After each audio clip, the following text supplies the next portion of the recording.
کہتے ہیں یار مذہب اسلام میں سب کچھ اچھا ہے، عورتوں کو ورگلانے کے لیے جال کیا بچھاتے ہیں؟ یہ 4 عورتوں کا حکم کیوں ہے اسلام میں؟ بس وہیں پر آ کر غبارے سے ہوا نکلتی، ہاں یار یہ تو نہیں ہونا چاہیے، ہے نا؟ ایسے ہی کہتے ہو آپ، بہت پڑھے لکھے ہو نا، دین کا کوئی علم نہیں، دین کی اہمیت نہیں ہے اس لیے دین سے دور ہو، دین کا علم نہیں ہے اس لیے دین سے دور۔ دوسری وجہ، اگر علم ہونا دین کا، اب بہنیں بھی سوچتی ہوگی یار یہ مولوی لوگ یہ تائید کرتے ہیں کہ 4 بیویوں کا حکم ہے۔ پہلے تو میں کہوں کہ یہ 14ویں صدی کا سب سے بڑا جھوٹ ہے، فراڈ ہے، دھوکہ ہے کہ اسلام نے 4 بیویوں کا حکم دیا۔ میں قرآن کا ادنا سا طالب علم ہونے کی حیثیت سے چیلنج کرتا ہوں، کوئی ثابت کرے کہ اسلام نے 4 بیوی کا حکم دیا۔ جھوٹ ہے، کذاب ہے، فریب ہے، کوئی 4 بیوی کا ہمارے یہاں حکم نہیں ہے۔ اگر حکم ہوتا تو یہ مولانا حضرات ایک بیوی پہ اکتفا کرتے ہیں؟ حکم ہوتا جو فجر میں ٹھنڈی میں اٹھ کر سب سو رہے ہیں وہ مسجد تک جائے، نماز کا حکم ہے تو ٹھنڈی بھی نہیں دیکھ رہا ہے، نماز کا حکم ہے تو تنہائی بھی نہیں دیکھ رہا ہے، تو بیوی میں تو انسان کے لیے اللہ نے سکون رکھا ہے، تو پھر ایک سکون کیوں 4 نہ جمع کر لیتے؟ حکم نہیں ہے تو پھر کیا ہے؟ میں نے کہا یہی بات ہے، بولتے ہو اوقات نہیں ہے دین سمجھنے کی، اور دوسرے کی بات کوا کان لے گیا، آپ بھی اس میں پریشان ہو۔ اجازت ہے، حکم اور اجازت میں فرق ہے۔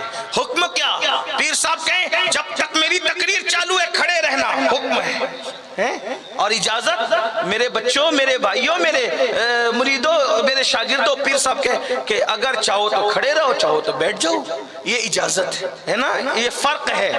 اب نمبر 2، چلے بھائی اجازت بھی دی تو کیوں دی 4 کی؟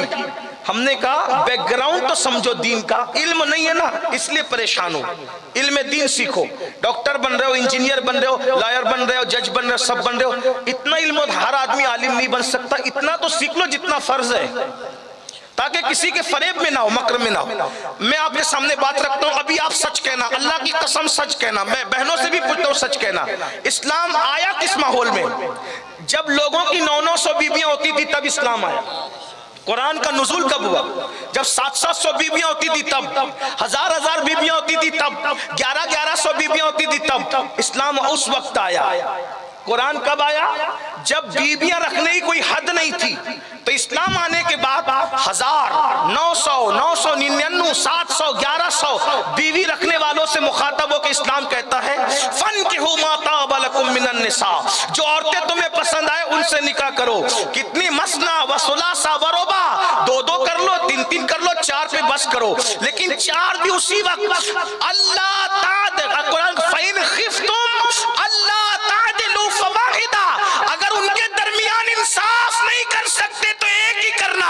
بتاؤ ہزاروں کرنے والے کو قرآن نے کان کھینچ کر پابند کر دیا، ہزاروں سینکڑوں نہیں کر سکتے، صرف 4 کر سکتے ہو، اور 4 میں بھی شرط لگا دی انصاف کر سکتے ہو تو کرنا، ورنہ ایک ہی پر گزارا کرنا۔ سبحان اللہ! بتاؤ سینکڑوں کو 4 پہ مقید کرنے والا اسلام عورت پہ ظلم کر رہا ہے کہ عورت پر احسان کر رہا ہے؟ دیکھو کیا اسلام ہے، لیکن معلوم نہیں ہے، دین کا علم نہیں ہے۔ پھر لوگ کہتے ہیں پھر یہ طلاق کا قانون کیوں ہے، 3 طلاق کا قانون، کتنا ظلم ہے عورت پر؟ ہم نے کہا اس کا بیک گراؤنڈ بھی سمجھو، دین کا علم نہیں ہے نا اس لیے۔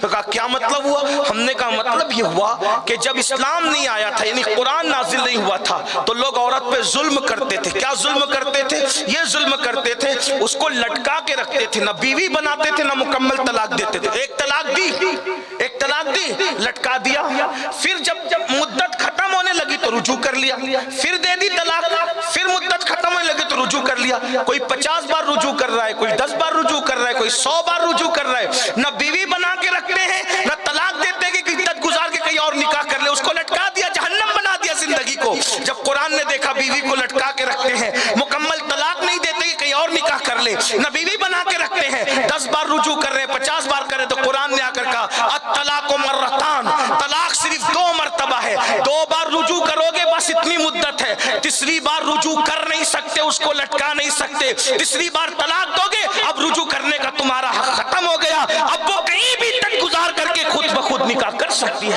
بولو عورت پر ظلم ہے یا عورت پر احسان؟ احسان ہے۔ لٹکی ہوئی عورت کو نئی زندگی اسلام نے عطا کی، مگر کیوں؟ علم دین آپ کے پاس نہیں ہے۔ اس سلسلے میں ایک بات آپ سے کہتا ہوں، ہمیں کوئی جذبات میں آنے کی ضرورت نہیں، حالات کا لوگوں کو خوف آپ کے دین سے ہے۔ دین بہت طاقتور چیز ہے، یہی دین ہے۔ جب عرب کے بوریا نشینوں کو ملا تو عرب کے بوریا نشین کیسر و کسرا کے تاجدار بن گئے، یہی دین ہے۔ جب ملا عرب کے بکری کے پیچھے چلنے والے، بکری سنبھالنے والوں، میں چرواہا نہیں کہوں گا، اس لیے کہ ہمارا مسلک مکمل ادب ہے۔ اگر کوئی بادشاہ عاجزی سے چپل سی لے تو اس کو موچی نہیں کہتے، بادشاہ ہی کہتے ہے نا۔ اگر کوئی بادشاہ اپنے ہاتھ سے پیون لگا لے کپڑے پر تو اسے درزی نہیں کہتے، اسے بادشاہ ہی کہتے ہیں۔ خدا کی عزت کی قسم، نبی کے اصحاب اگر بکریوں کو سنبھالنے گئے ہیں عاجزی میں، ہم انہیں چرواہا نہیں کہتے، بکریوں کا نگہبان کہتے ہیں، ان کی عاجزی پہ محمول کرتے ہیں۔ تو عرب کے وہ لوگ جو بکریوں کے پیچھے چلے تھے، ایک وقت وہ آیا کہ زمانہ ان کے پیچھے چلنے لگا۔ یہ صرف دین مصطفی کی برکت ہے، یہ دین کی برکت ہے۔ آؤ اپنے بچوں کو دین سکھاؤ، فرض علوم کورس سکھاؤ، علم دین۔ ایک بات میں نے لوگوں کو بتائی تھی، وہ بھی آپ سن لے، پھر بات ختم کرتے ہیں، اینڈ کی طرف چلتے ہیں، اختتام کی طرف۔ پہلی بات، دین کی اہمیت نہیں اس لیے دین سے دور ہو۔ نمبر دو، دین کا علم نہیں ہے اس لیے دین سے دور۔ جس دن آپ کو دین کا علم پتہ چلے گا، آپ کو آپ کے مذہب سے خوبصورت کچھ نظر ہی نہیں ہے۔ بہت خوبصورت ہے ہمارا دین۔ اپنی ہستی کا اگر حسن نمایاں ہو جائے، انسان اپنے انوار پہ شیدا ہو جائے۔ اپنی ہستی بہت خوبصورت ہے، اور یاد رکھنا آج نہیں تو کل صحیح پوری دنیا کا مذہب اسلام ہوگا۔ یہ میں نہیں کہہ رہا ہوں، برنارڈ شاہ نے کہا تھا۔ اتنا بڑا مبلغ عیسائی دنیا کا برنارڈ شاہ کہتا ہے کہ مستقبل کا مذہب اسلام ہے، دین اسلام ہے۔